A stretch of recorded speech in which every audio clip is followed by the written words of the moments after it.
Good afternoon. This is the second meeting of the Community and Protective Services Committee held in council chambers. Please check the city website for additional meeting details. And we are viewed on live streaming for YouTube and the city website. The City of London is situated on the traditional lands of the Anishinaabeg, Haudenosaunee, and Lapwak, and Attawandaron. We honor and respect the history, languages, and culture of the diverse Indigenous people who call this territory home. The City of London is currently home to many First Nation, Métis, and Inuit today. As representatives of the people of the City of London, we are grateful to have the opportunity to work and live in this territory. For those online and in the gallery and chambers, we have full committee today. And the members of the committee, just we do have a few guests today, are myself, Councillor McAllister, Pribble, Trausow, and Ferreira, and the mayor. We're also joined in chambers by Deputy Mayor Lewis and Councillor Hopkins, and online, I believe we have Councillor Hillier as well. The City of London is committed to making every effort to provide alternate formats and communication supports for meetings upon request. To make a request specific to this meeting, please contact cpsc@london.ca or 519-661-2489, extension 2425. I'm looking to committee for disclosures of pecuniary interest. Seeing none on our consent items, we have two items being 2.1 and 2.2. Looking for a mover of consent items. Unless someone would like it separate. Moved both items by Councillor Ferreira, seconded by Councillor McAllister.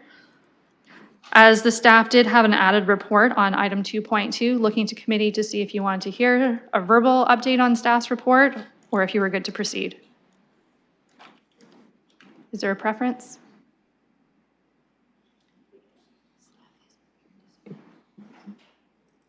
Okay, sorry, Councillor McAllister, did you say good to proceed? Okay, so we're just good to call. Any questions or comments on items 2.1 or 2.2? Seeing none, calling the vote in eScribe.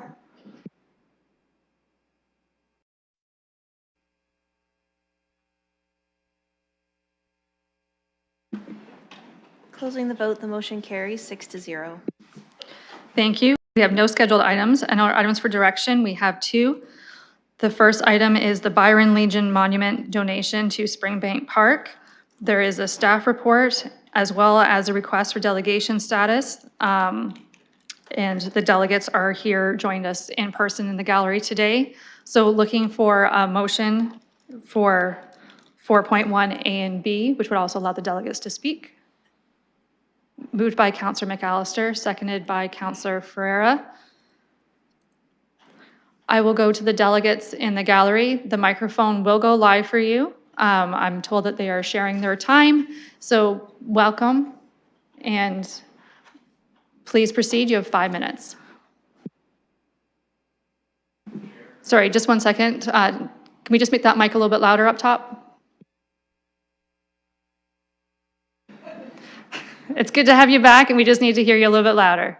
All right, I'll speak Perfect. directly. Thank you. Is that better? All right. Well, thank you very much, Madam Chair and council members and staff. It's an honor for me to be here, albeit a little different from being at this perch, but an honor nonetheless. I'm here on behalf specifically of the Byron Monument, which is a package that you would have received. First, I'd like to acknowledge staff who have been so tremendously helpful in providing specific direction and clarity to the purpose of what we're looking to do. I'm joined by a number of people here. Padre Frank Mance, who is really the person responsible for this project from going back several councils, if I might say. In addition to that, we have Barry Murphy, who is with RKLA Architects. We have the past president, but current vice president of the Korea Society of London, Kim Weber. We have the treasurer, past president of the Byron Springbank Legion, Jim Campbell.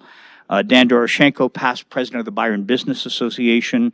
We have Kay Yang, the artist responsible for this very important project as well. So in a moment, I'm going to introduce Frank Mance, who's going to give you the history, and we'll stay within our 5 minutes. But most importantly, this is a project that has touched a lot of lives and a lot of hearts, and truly impacts what we are doing to celebrate peacekeepers, to celebrate our war dead, but most importantly, to honor those Londoners who have served and continue to serve in this great community. So with that, if I might, Madam Chair, I'll pass it over to Reverend Frank Mance. Padre?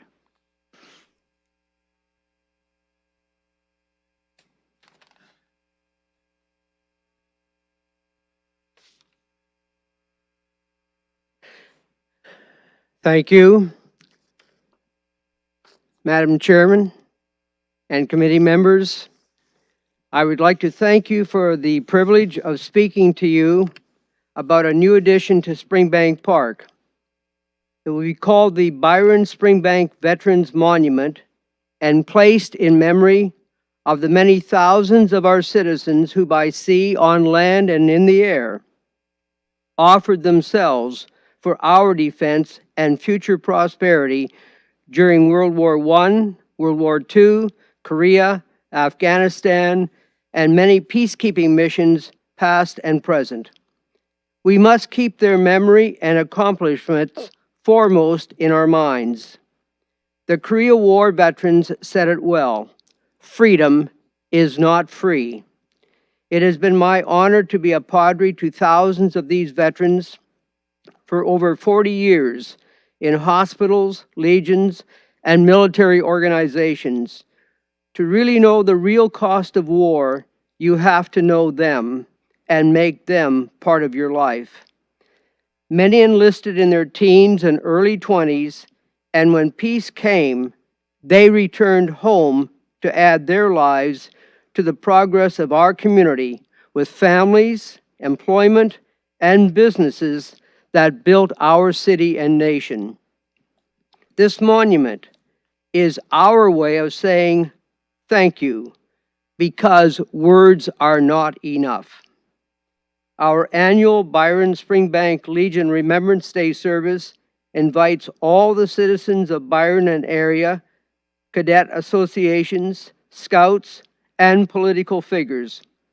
We cause traffic problems on Commissioners Road.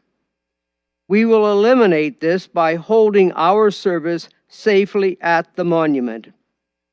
We hope to make this a special family day with many features. The monument will provide an interactive, educational attraction for children and adults by using their phones at special kiosks. The monument will have great visibility on a high-traffic pedestrian walkway. People will be able to walk around its circular form and almost see the stainless steel and Corten figures move. Unique in many ways, it is our expectation that it will attract many visitors. My hope is that it will be a fitting tribute to all our citizens whose lives were given in service, many of whom paid the ultimate price of love poured out for their friends. We are their friends. Thank you. Thank you for those words in being here today. That concludes the delegates. Looking to committee to start your questions or comments. Councillor Hopkins, I'll commence with you, and welcome to committee. New technology gets me every time. Thank you, Madam Chair, for recognizing me. And thank you, Padre, for those words as well. I'd like to, first of all, start off with thanking our Deputy Mayor with the letter of support that I was very happy to add my name to. One of the important parts of this letter of support is the educational component that is going to go along with this project. I think it's very, very important as our wars fade away that we do remember, and this is an important part of this project. I also want to acknowledge the location of this. This isn't just for Byron. It is in Springbank Park, and it's one of the most beautiful places in our city, and it is going to be there for all of Londoners to see as well. So I'm very excited about that. I'd also like to thank the City of London. It's been a long time, long conversations. I've been on council 9 years, and it was a conversation back then. I usually don't like to signal out staff, but I am going to signal out Robin Armistead for your work. I think you've been there for many, many years working on this, and thank you. As an afterthought, I know there's more work still to be done on this project, but I'm looking forward to hoping that the existing tree that has grown immensely will be able to be transplanted somewhere in our park. I just want to kind of make that acknowledgement about if we could save it, that would be wonderful. I'd like to acknowledge people that are up in our gallery.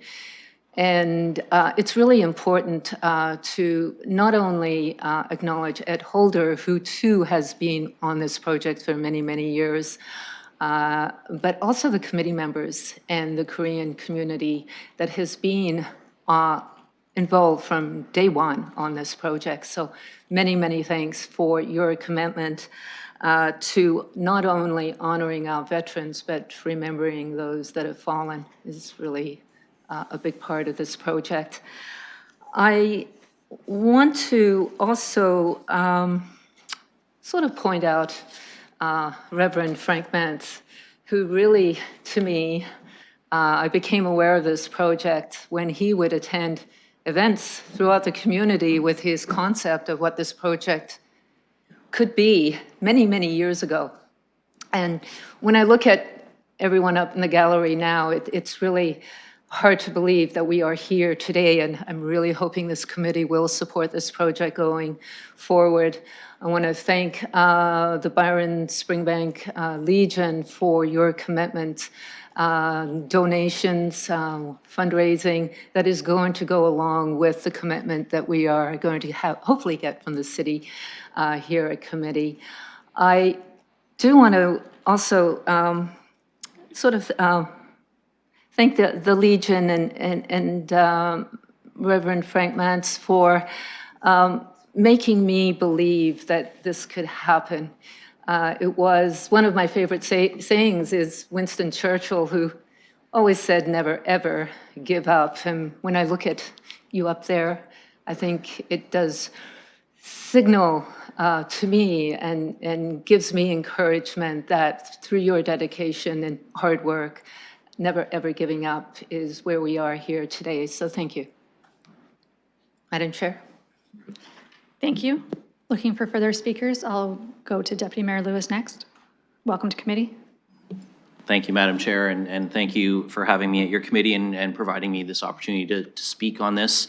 I will say I am a bit more of a Johnny-come-lately to this project than Councillor Hopkins or the Honourable Mr. Holder up in the gallery, who's lucky that he gets to keep the Honourable, having been an MP, as opposed to the worship that he got as mayor.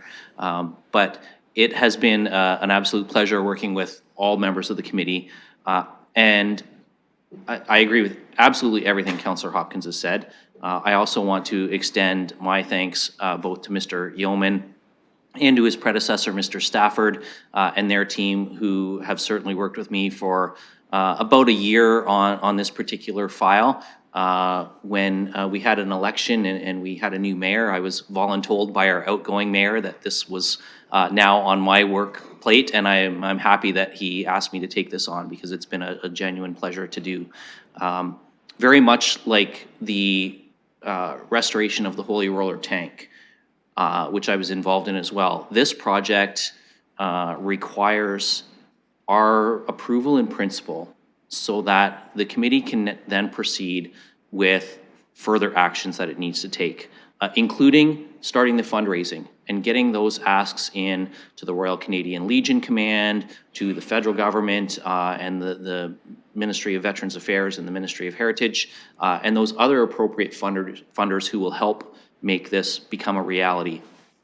But none of that can happen without the conditional approval, and I think it's important to note in the recommendation, that staff are recommending acceptance conditional upon the corporation entering into a formal agreement on this.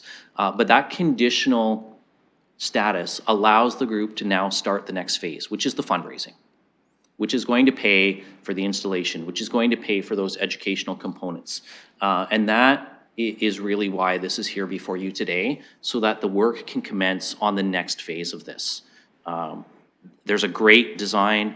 A local artist has contributed to the design of this, and it looks beautiful. There's a plan ready for where it can be installed and what it could look like, but nothing can proceed in terms of getting the funding in place to make this a reality without our approval today. So I really want to encourage committee to support this. I will be saying the same thing at council, and hopefully with our conditional approval today, I know that certainly our former mayor is really good at fundraising. He showed that prior to his time here. I know he's got lots of friends in the military and in the community who are eager to see this project take off so that they can be part of it too. And I know that others will do the same. It's no surprise to colleagues. I've got a number of friends in the Royal Canadian Legion and in the Canadian Forces, and I'll be reaching out to do my part in helping the committee with its work as well. But we really need to know that council's okay with this being installed in Springbank Park. And that's really the heart of the ask before you today is will the city allow the Legion to install this monument here? So I hope you'll support that. I want to thank everybody in the gallery for the work that they've done on this so far. Of course, this is just phase one, the planning. The next phase is the real battle, the deployment to get all the resources we need to pull this off. But there's a great team up there ready to do it. And I know that, as I said, I'm a Johnny-come-lately to this file. Both Councillor Hopkins and our former mayor have been involved a lot longer, and of course Padre Mance even longer than either of them. But this is going to be a great addition to our park if we approve this, so I encourage you to support it. Thank you. Recognizing Mayor Morgan. Thank you very much, and I appreciate the comments that my colleagues have made already. And with respect to what Deputy Mayor Lewis said about the agreement in principle and it being conditional, I have absolutely no doubt that this will come to fruition, on schedule, on design, and with the people who are involved in bringing this together. Although it has been a long time coming, I know allowing it to get to this next phase is a really critical step. And I want to talk about the piece that was just mentioned, and that's the location of the monument. Springbank Park and all of our public parks and spaces are limited assets that we have here in our city, which we have to find really appropriate, long-lasting historical uses for. And when you think about this monument and what it represents, I think it is a true testament to honoring those who have served, continue to serve, and who have fallen. Because I remember many times going to that park and playing at the playground just along the way with my kids, or going to community events in the space just across the way from there, whether they be hosted by a cultural community or a faith-based group or a service group, and making those memories. And I have the ability to do that with my family because we live in a free and democratic society that exists because of those who served and gave the ultimate sacrifice, some of which gave the ultimate sacrifice in the years preceding. And so what better spot than one of these places where we make family memories, where we enjoy each other's time, where we embrace nature in all of its glory, to have a monument like this there to remind Londoners and remind the region and the community and all who will visit that space that these sorts of public spaces exist in free and democratic societies because of those who serve and continue to serve to protect the freedoms that we can often take for granted. And so I fully support the proposal before us. I look forward to the work of the committee going to the next phase through the project. And I just wanted to share my thoughts on echoing my support for this location in our city for such a monument. Thank you. Looking for their comments? Okay, looking to staff, as Councillor Hopkins did raise the question of the tree preservation that's on the spot. If staff wanted to make a comment on that? Thank you, Madam Chair, through you. So yes, the location is something we're continuing to still refine through the process and the associated needs for the installation as well. So we will make best efforts to move the tree if need be, or if not, perhaps then propagating the tree to another location as well would be something we'd look at. Okay, Thank you. I have a nod from the counselor on that. Just looking to see if any of our online counselors wanted to speak. Seeing none, last call from questions or comments from committee. Okay, calling the question.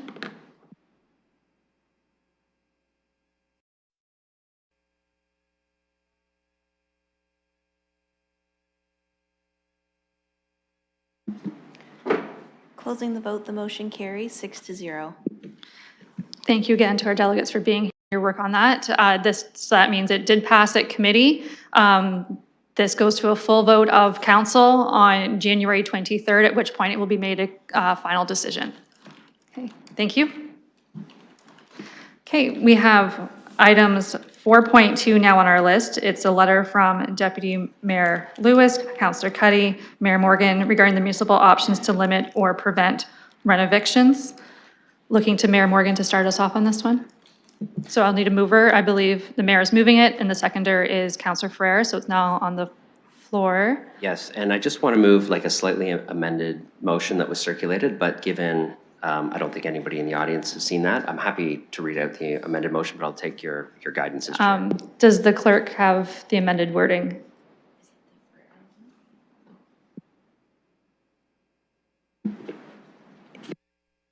Sorry, just to confirm, is this the motion that was circulated by Councillor Ferreira? Okay, thank you. Okay, so that's going to go up on the screen. That's what you've moved. That's what you seconded. So if you want to read it out for any councillor joining us virtually or those in the gallery, for they can see it and hear it. Yes, happy to do that. And what I meant by different motion is different from what was communicated in the agenda package. And with respect to the communication that Councillor Trousseau made, as well as I know some comments that Councillor Ferreira felt would be valuable. So the motion's been expanded a little bit. It's civic administration be directed to report back to the Community and Protective Services Committee with recommendations on a spectrum of municipal options to limit or prevent rent evictions, including but not limited to amendments or new municipal bylaws, policies, programs by the end of Q3 2024.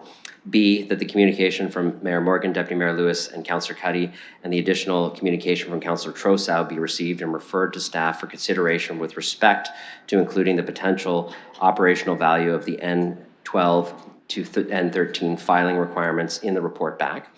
And C, the civic administration be requested to include in the report back the feasibility and impact of extending the RRUL applicability beyond the current unit limit to include the possible extension to all multi-unit residential dwellings up to and including 4 stories in height or less, and including those units contained in the sublevels. And in it being noted that this does not limit CPSC from considering additional motions around property standards compliance matters at future meetings. I'm happy to put that on the floor and have it seconded, and that's just a more complete motion that perhaps addresses many of the comments that I've seen colleagues made, as well as a submission from Councillor Trousseau. Okay, I'm going to pause us there for a moment. Looking to the gallery, I got word that some of you can hear, some of you can't. Do you need it louder? Okay, we need it louder. So looking to technology just to see if we can make, however it works, it louder in our friends in the gallery. Just to our friends in the gallery, realizing some of you might be first-time visitors with us, welcome. You can eat, you can drink up there. The washroom's out there. We ask that you don't applaud and that you don't boo as we go through this. And unlike a public participation meeting, you're more listening to what we're saying in the conversation. There's not an opportunity to go to the speakers at this point and get your feedback. And it'll be the same thing. Any decision made here today will go to the council meeting on January 23rd. But you have lots of time in between there to write your councillor or all of councillors saying if you support what we do as a decision today or if you'd like something different done. So just for you to understand as we go through this process, there's no opportunity to speak from the gallery today as it is not a public participation meeting. Okay, so starting my speakers list with our colleagues around the horseshoe. I'll start with Councillor Ferreira first, and as always, I time 5 minutes. It's committee, you can speak multiple times, but I still try and keep you to that 5 minutes. Councillor Ferreira, please proceed. Thank you, and through you, hopefully this is loud enough that everybody can hear. I first want to thank the mayor, the deputy mayor, and Councillor Cuddy for bringing this to the floor. I thought this is definitely a good recognition of some of the things that we could do as a city to bring more protections to our renters. And I also really want to just kind of do a quick note on what's been happening on the back channels offline and how much work we've been doing together. This is a great example of how council has been able to come together with our requirements, with our opinions, and be able to hash something out that works for all of us. So I know that you would not necessarily see this, but on the back end, this was a great example of how council was able to work together on this one for such a big issue, too. I'll speak to only Part C, because that was one that I have been trying to bring forward, and I know Councilor Trosso has brought that as well. We did have a renters protection working group working on the back end for a while, bringing some of these issues, or some of the requirements that we think that the city should look at. So these are some of the things that we have brought forward. And I do believe that just being proactive and being, just to capture more units in the residential rental units licensing bylaw, to look into increasing the number of units that is covered within the licensing itself would be a good step. So I'm very happy that we're having this on the floor. I'm looking for, obviously, the support to vote this through, because I do know that there's a lot of members in our community that are looking for something like this. But that, I just wanted to speak to Part C. I'll leave the rest of the parts for the rest of the floor. Thank you. Councillor McAllister. Thank you, and through the chair, I also want to start off my comments by thanking the mayor, the deputy mayor, Councillor Cuddy, and really the committee members as well in terms of the work that's gone into this. I definitely have heard a lot of these issues from my own constituents. Particularly pleased to see looking into the N12 and N13. I've had a number of folks reach out to me in terms of the abuse of those, and I definitely think whatever we can do at the local level to ensure that the filing requirements for those are legitimate, I'm sure it would be greatly appreciated by our residents. I think that this is very timely, it's very important. It is another facet of the housing crisis that unfortunately I don't think gets enough attention, so I'm really pleased to see this before us, and I will absolutely be supporting it. Thank you. Thank you. Okay, so I'm going to committee first. As Councillor Trosso serves on the committee, please proceed. Okay, well, thank you very much, and welcome to Chambers, everyone. This is such an important issue. This has been a very compelling issue for me. It's one of the things that sort of motivated me to want to actually get on this council in the first place. And I want to say how pleased I am with the progress that we're making. Like everyone else, I want to start by thanking the mayor, the deputy mayor, and Councillor Cuddy for getting this started. And I also want to thank people for taking the additional points that I raised in my supplemental motion or amended motion seriously. And I'm just delighted that we were able to reconcile these two. And I think you'll be hearing more from this committee. Because one of the things that I certainly intend on doing is following up with some of my concerns that other people have expressed about property standard conditions and how we enforce that. And there's nothing in this motion that precludes us from coming back to that. I think I'm going to just sit back a little bit. Maybe I won't resonate as much. I think what's really important here is that we are trying... Sorry, just 1 second, Councillor. I believe technology is working on the feedback. And just as Councillor Trosso speaks, if you can't hear, could you just indicate if you can't hear and he'll move closer? Because I know the feedback's bad too. So Sam, I'll let you visually keep an eye on the gallery. Okay. So basically, what we're working on here is somewhat of a comprehensive anti-displacement strategy that cuts across a number of the different issues that have been raised. Certainly the incidents on Webster Street have done a lot to bring these problems to the public attention. But there are many other tenants throughout the city who are having to deal with situations that need more remedial action on the part of the city. So I think by addressing the issue of the N12s and N13s, and also looking at the question of changing the rental registration bylaw to bring in more units, and to keep open the possibility of talking about code enforcement matters. I think that we are. This is not everything. There are other things that need to be done, but I think we're getting as close to a comprehensive policy as we can, and that's what council is supposed to be doing. And we came into this process with different language, and we were able to reconcile it. And I'm so pleased. I'm so pleased about that. Certainly I'll be supporting this, and I'm looking forward to working on this, not just through this motion, but other things that this committee is going to be doing over our term. So thank you very much, and yeah, I'm very pleased about this. Thank you. I'm going to Councillor Pribble next, as he's on the committee, and I do note that Deputy Mayor Lewis is on my speakers list as well. So thank you to my colleagues as well for all the work that has been done in this. I do think I'm glad that it's open-ended to our staff, because I do think there are opportunities on the local level, including the building permits that we are issuing, to look at potentially the timeframes of the renovations and to include a reasonable time for such renovations to be done. I had various conversations with the tenants who are involved in this situation, and one of the things is that I did find out that a lot of tenants, they actually are not aware of all the rights that they have. And I don't know, in terms of, I did hear that there is a certain, that there is legal aid involved in this, but please do make sure that you are aware of all the rights, because certainly two people I talked to last week, they weren't aware of it, and they were kind of confused.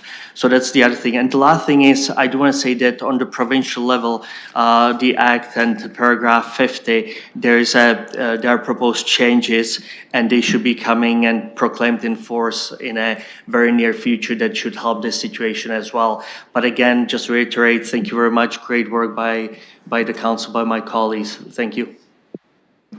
Thank you. Deputy Mayor Lewis, welcome. Thank you, Madam Chair.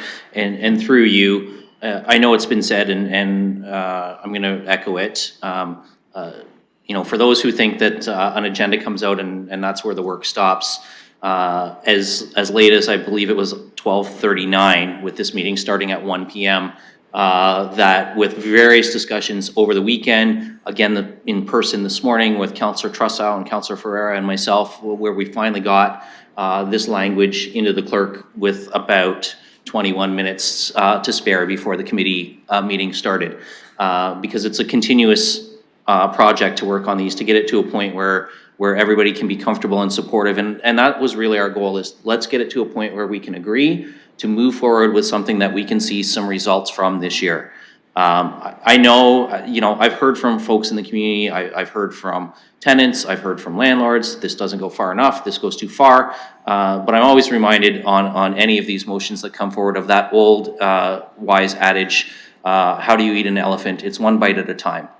And this problem is an elephant, and we are not going to solve it all with one silver bullet or one magic wand wave. It is going to take time, and some of it we are not going to solve at the municipal level. And I really think it's important to underline that. A lot of issues around landlord-tenant disputes have to be solved by the province and through the Residential Tenancies Act and improvements to the Landlord-Tenant Tribunal. But there are some tools potentially in the municipal toolbox that we can implement that will strengthen some of the protections, particularly where the focus is around those who are acting in bad faith. And there are good landlords and there are bad landlords, just as there are good tenants and there are bad tenants. And so we've got to strike the right balance, and I think that this does that. I think that this takes a reasonable approach to say to our staff, please, and I want to as well thank our staff. Mr. Katolik and his folks have been more than happy to meet with Councillor Cuddy and myself as we were originally coalescing this motion. And then the mayor became involved. So there's been lots of staff support in getting us to a point where we can put something on the agenda today too. So I want to acknowledge the staff in municipal compliance in particular for their help with this. I think it's important to recognize they've put work in on this too.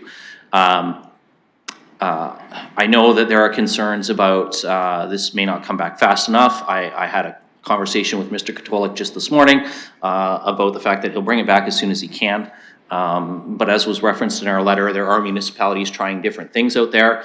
Some of them have only been in effect for a few weeks. Some have been in effect for a couple of months, but we want to get some of that data back too. And that means taking the time to do that environmental scan of other municipalities and hear what their results have been so far. Some of these things may not work. And it's not something that we want to spend resources on if it's not going to work. But if they're seeing results in other cases, in other places, then that's where we want to grab onto that and say, maybe there's something here to do. I also want to thank the folks from Acorn who met with me back in November and raised the N12, N13 issue in particular. And when we had our meeting, that was one that really struck me as an opportunity for some municipal tools to become involved around our rental unit licensing. So I want to acknowledge their work in bringing that to my attention and to Councillor Cuddy's attention and giving us an opportunity to see what we could do with that, to have some conversations with staff. So that's how we got to where we are today. As has been mentioned, there's lots of work to do on this still. There are other items that need to be considered, and I know that Councillor Trussow has referenced that there's some more work he wants to do around property standards compliance. I think it's important to highlight that there is a business case in the budget. I believe it's P25. It speaks to providing the Municipal Compliance Division with more resources and bodies to help with some more proactive enforcement. Of course, as the chair of this committee will know, there's lots of work ahead in her other role as chair of the Budget Committee. So we will deal with that through the budget process. But it's not that these issues are being ignored. It's that we're taking the opportunity to focus on what we can do as a municipality within our existing resources, within the tools that are within our framework. And I will conclude by saying, I've also had the opportunity to talk to MPP Flack's staff about this. As colleagues know, he's the Associate Minister of Housing now for the province of Ontario. And this was actually well received. They're interested in knowing if there are things that they need to do to assist us in bringing forward these tools. And they're open to ideas from us for other things that the province can do to improve this too. So I want to acknowledge that the nearest provincial government the nearest provincial representative on the government side has also expressed an interest in seeing how this is rolled out in London and what the effects are, as there may be some benefits to learning for the provincial government from this too. So I want to just finish by acknowledging that. Thank you, Madam Chair. Thank you. And as I said, I time everybody. Nobody's safe. That's all I had on my formal speakers list at the moment. Mr. Kotolek, as your name was mentioned several times throughout this conversation, looking to see if you want to make comment, or you're welcome to pass, but just want to give you the opportunity. Thank you, and through the chair, we'll look forward to doing this review. This is an important community topic, probably more important than some of the other issues that we deal with on a day-to-day basis.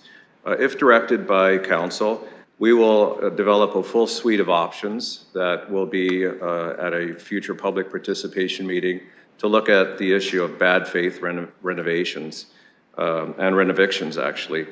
We're going to focus on undertaking a gap analysis after talking to several municipalities, both in Ontario, and this is a key topic that's already been addressed by the province of British Columbia and municipalities within that province.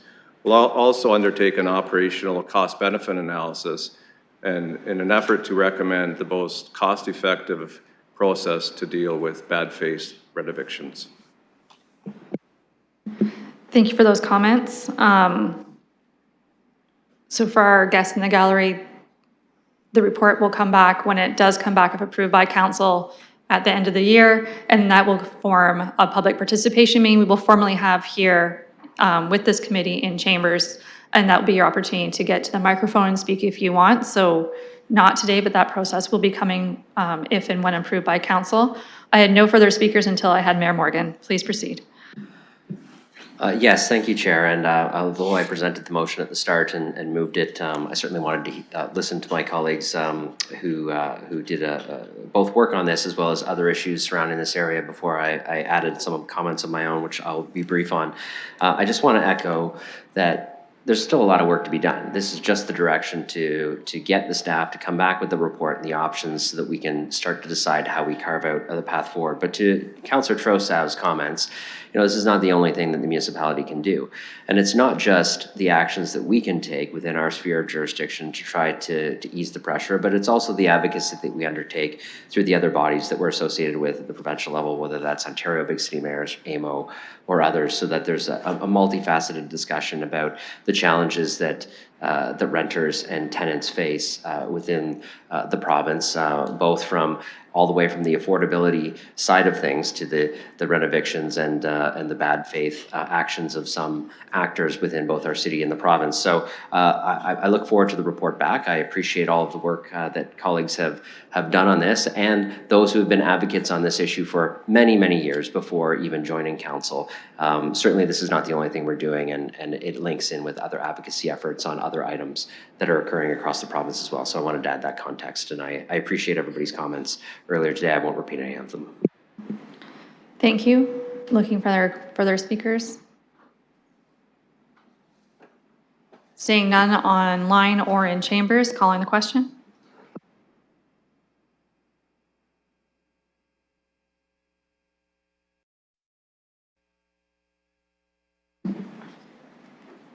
Closing the vote, the motion carries 6-0. Thank you. That concludes that item for those in the gallery. It did pass at committee today, and it will go to council on the 23rd. That moves us on to item 5.1, being deferred matters. Looking to see if there's any questions or comments for deferred matters list. Okay, I will need a mover and a seconder for the deferred matters list to accept it.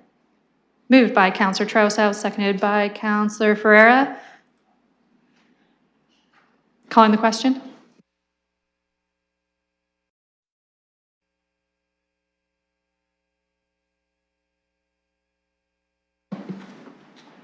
Closing the vote, the motion carries 6-0. Thank you. That moves us on to adjournment. I will need a mover and a seconder to adjourn. Moved by Councillor McAllister, seconded by Councillor, this could be you, Ferreira. Okay, a hand vote of all in favor of adjournment this day. Okay, it carries despite the fact that Deputy Mayor Morgan, or Deputy Mayor Lewis's vote does not count.